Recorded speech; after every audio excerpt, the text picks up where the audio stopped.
We got black people in power, but they don't have powers. We got black people with money.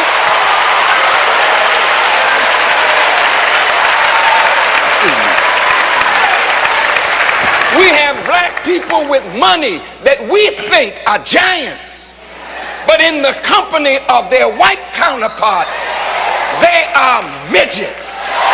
Now, if we want to get where we want to go, we can't focus on the house that has rejected us and our fathers for 400 years. We have to now focus on ourselves. Now follow this and I'm out of here.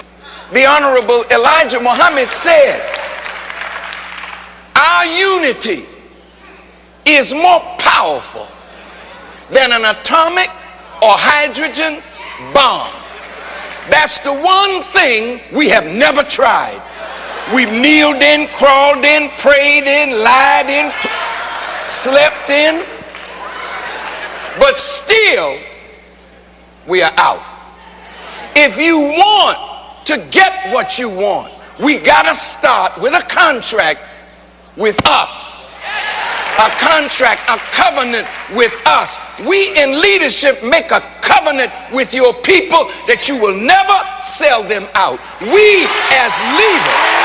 Hello guys, now welcome back again to this channel where we get to learn from each other and also converse. Now I've seen a lot of reaction concerning this coming from black people, and I just want us to watch the video first, and later on after this clip we are going to have a conversation.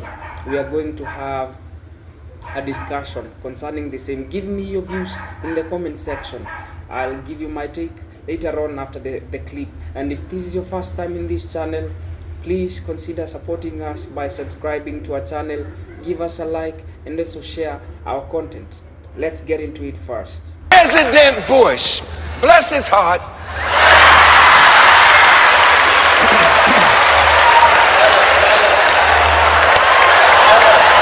is worried about weapons of mass destruction. No dark nation should have a weapon of mass destruction. They have a fear. France got it. England got it. I think Germany may have something. South Africa has it. Israel has it. These are some of them, the former colonial masters. They have the right to have it, but don't give it to a darker power. We're worried about China has it. India has it. Lord have mercy. Pakistan got it. Korea was the axis of evil. Now Korea said, well, we got it. All of a sudden they fell off the screen. It's now Iran and Iraq. Well, if they are so afraid of weapons of mass destruction, my teacher, the Honorable Elijah Muhammad, said, our unity is more powerful than an atomic or hydrogen bomb. That's the one thing we have never tried. We've kneeled in, crawled in, prayed in, lied in, slept in, but still we are out. If you want to get what you want, we gotta start with a contract with us. A contract, a covenant with us. We in leadership make a covenant with your people that you will never sell them out. We as leaders, listen.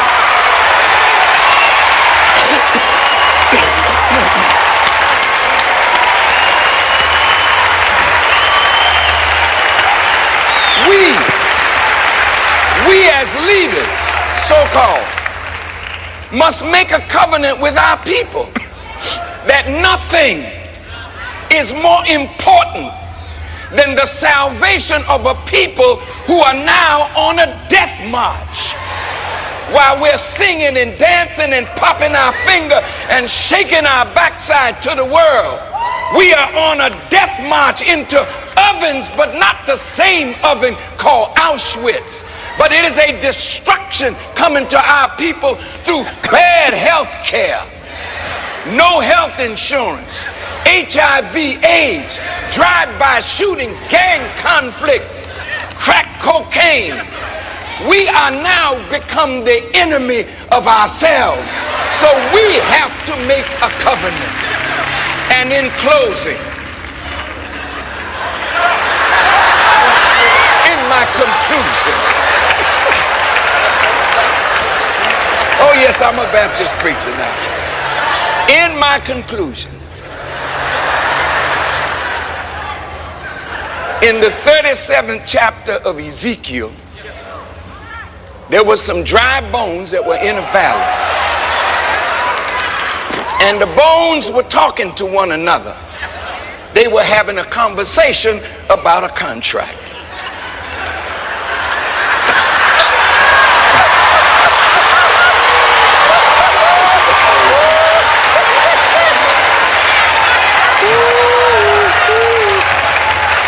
And as they were having this contract, some of the bones said, our hope is lost.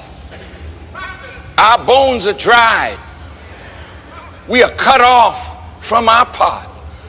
There's some that are watching by television and some in this audience that think that we will never come together, that we will never make the right covenant or contract. I say to you, go back and read your scripture.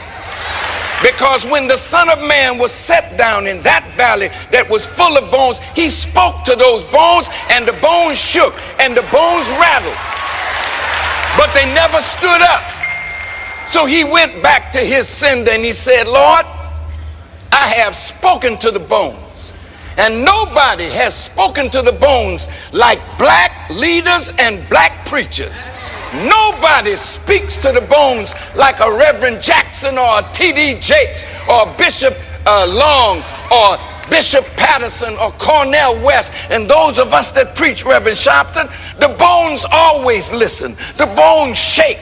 The bones rattle. But they never get up. And they never do what they're supposed to do. So one generation dies and another generation is born. And we continue to run the same game. So the Son of Man went back to his sin and said, I've been talking. The bones been shaken, but there's still no life in them. He said, well, don't talk to the bones no more. Prophesy to the winds and let the winds blow on these bones. See, Bush is a wind. Your rejection at the table is a wind. My brother's going to dinner in the White House and can't come away with what is in the best interest of all our people. Jesse running twice, but still couldn't come away with what our people need. All of this is a farce. If we don't make up our minds today to make this contract, this covenant today, not with us and the Democratic Party, to hell with the Democrats and to hell. Having listened carefully to all of my wonderful brothers and sisters, I recognize that the thing that is missing is not the genius that is present or the genius that is absent, but the thing that is missing is the unity of us as a people.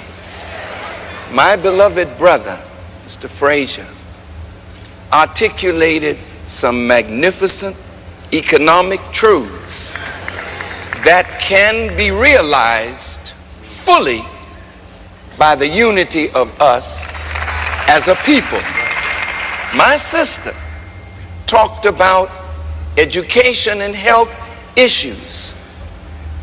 We cannot any longer depend on a benevolent white person in office to look out for our needs. That responsibility is ours. Now, whether my brother, Bishop Eddie Long can visit the White House and speak on behalf of us, or whether the Reverend Jackson can visit the White House and speak on behalf of us, or any of us. They haven't invited me, Mr. Farrakhan. They haven't invited me to the White House. Well, you're on your way though, brother, for sure. When you can assemble us like this, you are a very important man.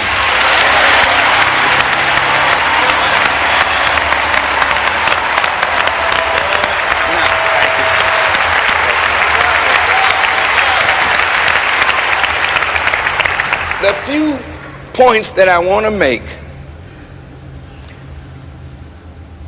is based on what I heard. My sister with the union, she wants to be at the right table at the right time to talk about the right issues where workers are concerned. Everyone at this table, my dear sister, talked about policy and community. Reverend Lowry and Reverend Sharpton brilliantly defined for us really the crux of the matter. Here's what I see. Respectfully, Frederick Douglass said, power concedes nothing without a demand. But power won't even concede to a demand if the demand is coming from a weak constituency that looks like they've lost their testicular fortitude.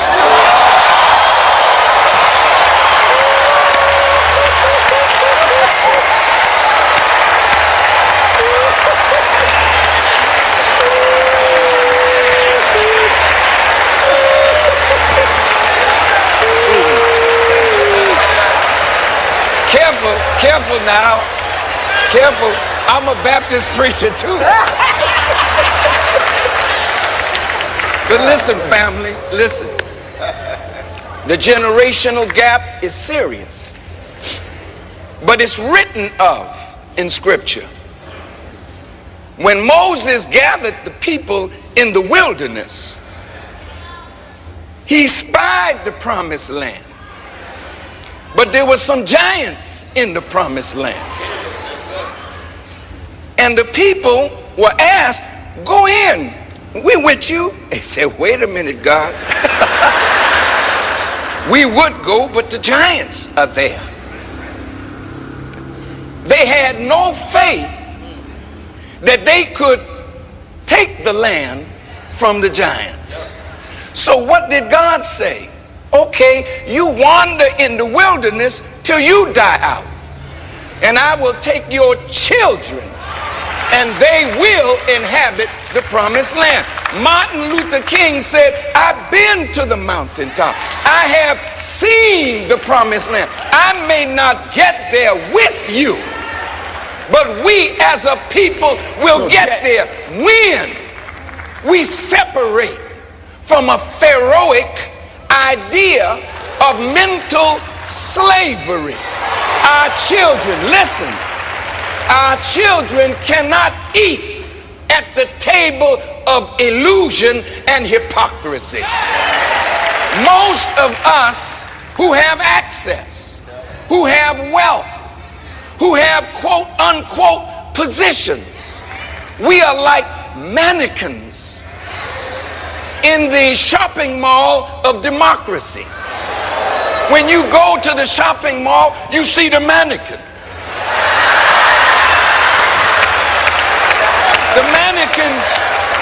The mannequin is dressed in what you would like to buy. The mannequin can't talk. The mannequin can't walk. We got black people in power, but they don't have power. We got black people with money.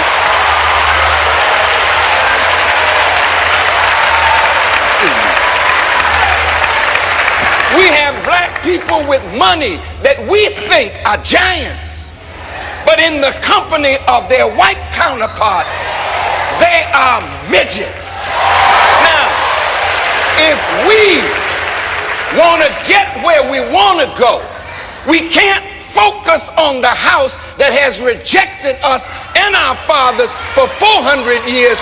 We have to now focus on ourselves. Now follow this, and I'm out of here. I'm complete.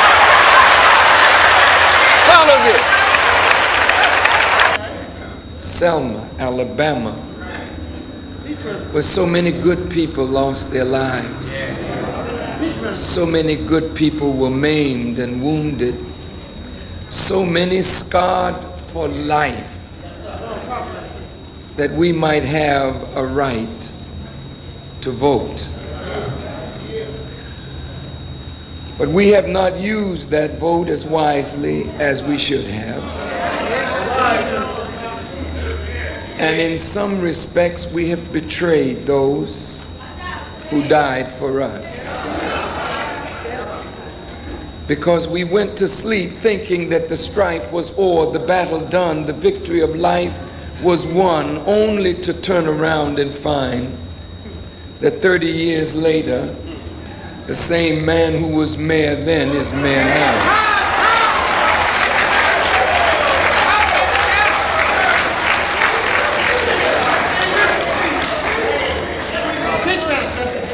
We know that all human beings can be redeemed.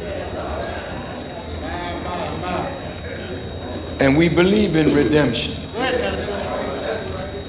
But things are still the same. You have the right to vote. You have wonderful politicians. You have people that are serving in many different capacities. But if you look at the condition of the masses of our people, it remains the same. So we did not get the right to vote, and Mother Cooper did not knock down the sheriff for us to be knocked down by machinations and schemes that rob us of the freedom that they suffered to try to give us. I'm not here in Selma to create any problem. The problem is already here.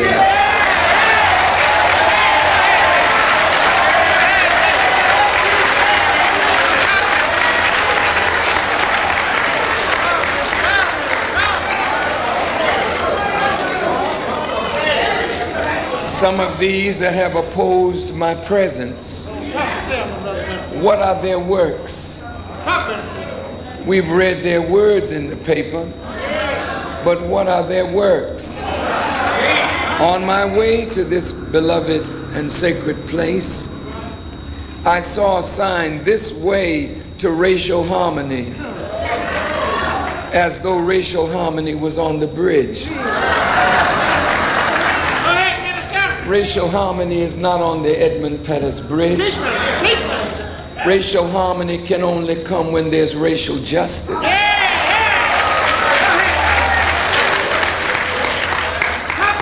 Farrakhan did not come to disrupt what doesn't exist. You see,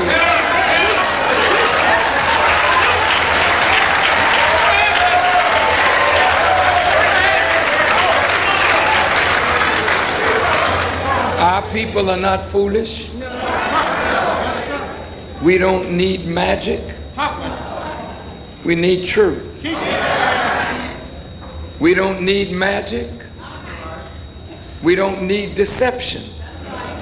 We need truth. Those of you in power, you know that you're deceiving black people. You know you are making them to believe that something exists that you know does not exist. So the real liars, the real deceivers, the real game players, see, that's who are afraid of my coming, because the truth in my mouth exposes their lies, their deceit, their chicanery.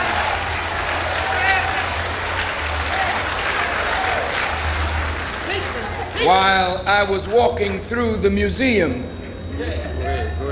of voting and civil rights, It took every bit of strength to keep the tears from falling from my eyes, to think of how my brothers and sisters have suffered to vote for the same people that put them in this condition. How my people have suffered to be turned into apologists for their former slave masters and their children. How my people have suffered for a vote to put some of you in office and then you sell them out.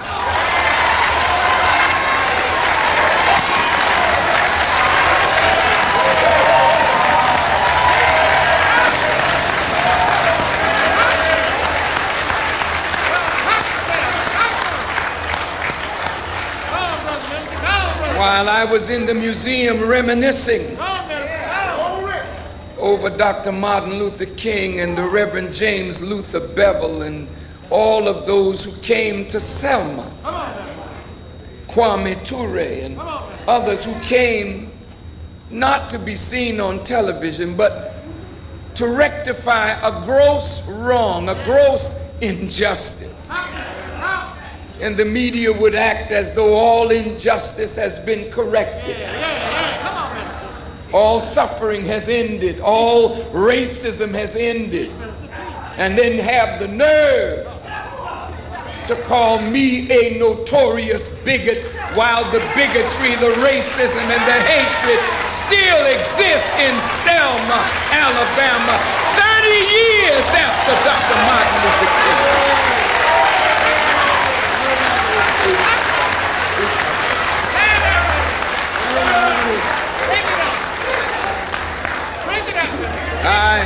I'm not here to stir up hatred,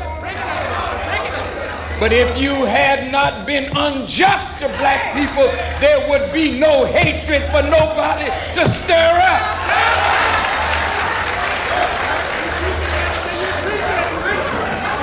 Love and justice does not produce hatred, but it is evil and injustice that has produced hatred. If hatred exists,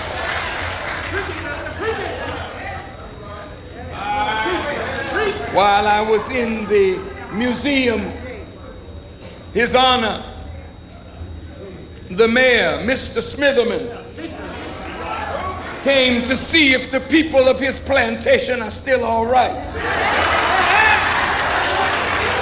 He came by and they tell me, I didn't hear him say it, but I heard that he said they're going to investigate Mr. Sanders and a grant that he received to see if he used any of that grant money to bring this hater and this bigot to Selma. I wish he was here so I could tell him to his teeth.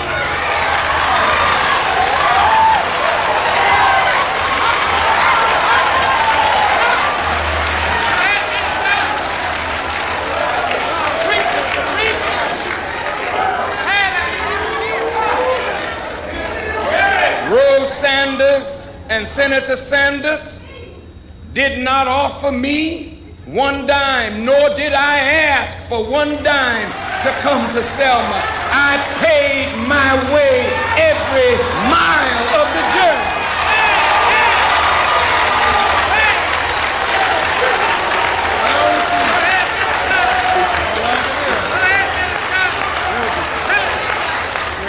And the love offering that you gave, thinking that you gave to me, I put $100 in that bucket, and I'm giving every dime right back to Selma, that Selma may improve her own condition.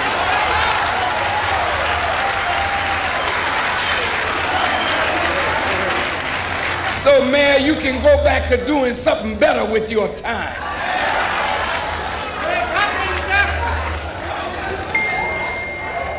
I came here to Selma to talk to you, because your biggest enemy is not the white man. Your biggest enemy is your fear of the white man.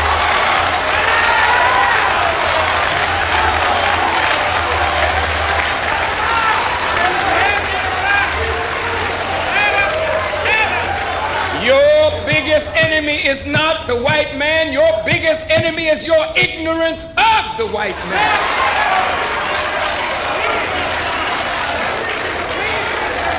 Fear and ignorance is your number one enemy. How dare you say you are a Christian and that you know Jesus Christ and are walking in fear of the very shadow of your enemy? The scripture said perfect love casteth out fear, and that is your problem. You don't love God enough. You don't love yourself enough. You don't love one another enough.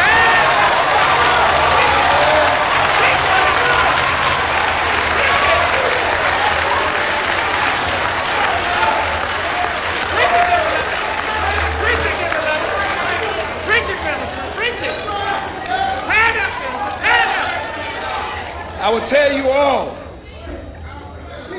you can talk that foolishness to the ignorant. But see, you cannot bring that to me because I know you. Hello guys, welcome back again to this channel. You're greatly welcome here. Now, Louise Farrakhan is an influential figure in black political and religious thought, and his statements on racial injustices, segregation, and political betrayal resonate with many of us blacks and even Americans who have historically suffered under systemic racism.